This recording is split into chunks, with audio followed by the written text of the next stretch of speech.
पाठ 5 नेता। जो लोग अपने अंदर से खुशी पाते हैं वे सच्ची संतुष्टि महसूस करते हैं जो बाहरी चीज़ों पर निर्भर नहीं करती। ऐसे लोग खुशी पाने के लिए किसी खास काम पर निर्भर नहीं होते और ना ही वे बाहरी परिस्थितियों या लोगों से प्रभावित होते हैं। वे आत्मनिर्भर होते हैं और अपनी खुशी के लिए किसी और पर निर्भर नहीं रहते।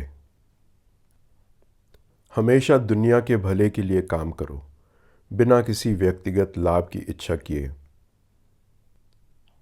अपने कर्तव्यों को निस्वार्थ रूप से पूरा करके आप जीवन के सबसे ऊंचे उद्देश्य को प्राप्त करते हैं।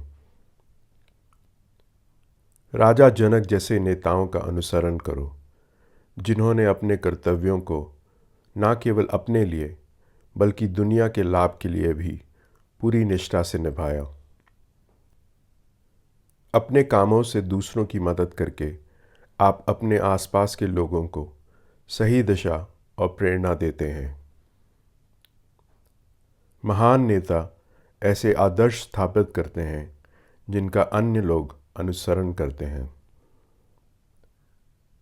अगर ऐसा नेता अपने कर्तव्यों को निभाना छोड़ दे तो इससे ऐसा उदाहरण बनेगा जो जीवन के संतुलन को बिगाड़ सकता है और अव्यवस्था पैदा कर सकता है। जहां अज्ञानी लोग अपने लाभ के लिए स्वार्थी तरीके से काम करते हैं, वहां ज्ञानी लोग बिना किसी इनाम की इच्छा के दूसरों की भलाई के लिए काम करते हैं। वे उदाहरण के तौर पर नेतृत्व करते हैं, अपने कर्तव्यों को दया और करुणा के साथ निभाते हैं और दूसरों को अच्छे काम करने के लिए प्रेरित करते हैं। कार्यों को अच्छाई, जुनून और अज्ञान की ऊर्जाओं से प्रभावित किया जाता है। अहंकार के कारण कोई सोच सकता है कि वे अपने कामों के लिए पूरी तरह जिम्मेदार है, लेकिन एक प्रबुद्ध व्यक्ति समझता है कि कार्य केवल भौतिक गुणों के बीच की क्रियाएं हैं, व्यक्तिगत कर्म नहीं। वे इंद्रियों की इच्छाओं या व्यक्तिगत लाभ से प्रेरित नहीं होता।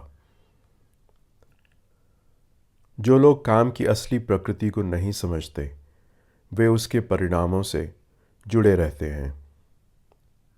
ज्ञानी लोगों को ऐसे लोगों का मार्गदर्शन करना चाहिए बिना उनकी समझ को नुकसान पहुंचाए, क्योंकि वे अज्ञान में होते हैं। सभी कार्यों को एक ऊंचे उद्देश्य को समर्पित करो, बिना किसी व्यक्तिगत स्वार्थ के, और परिणामों से अलग रहकर काम करो। अपने विचारों को उच्च आत्मा पर केंद्रित करो, लगाव से मुक्त रहो और अपने कर्तव्यों को निभाओ। इन शिक्षाओं का विश्वास और बिना संदेह के पालन करो ताकि तुम कर्म के बंधन से मुक्त हो सको।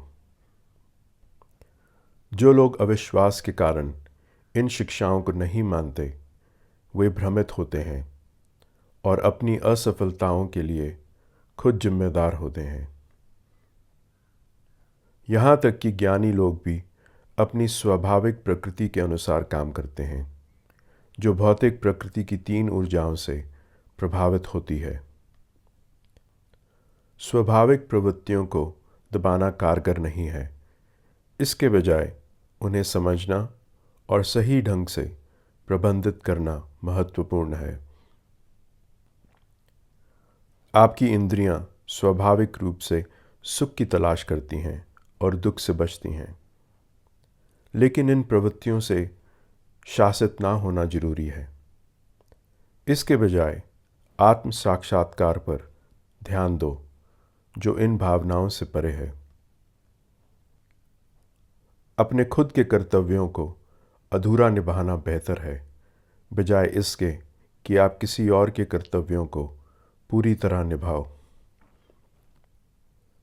अपनी राह पर चलना, भले ही उसमें कठिनाइयाँ हों, ज़्यादा सुरक्षित और संतोषजनक है, बजाय इसके कि आप उस राह पर सफल हों जो वास्तव में आपकी नहीं है, क्योंकि यह डर और अस्थिरता की ओर ले जा सकता है।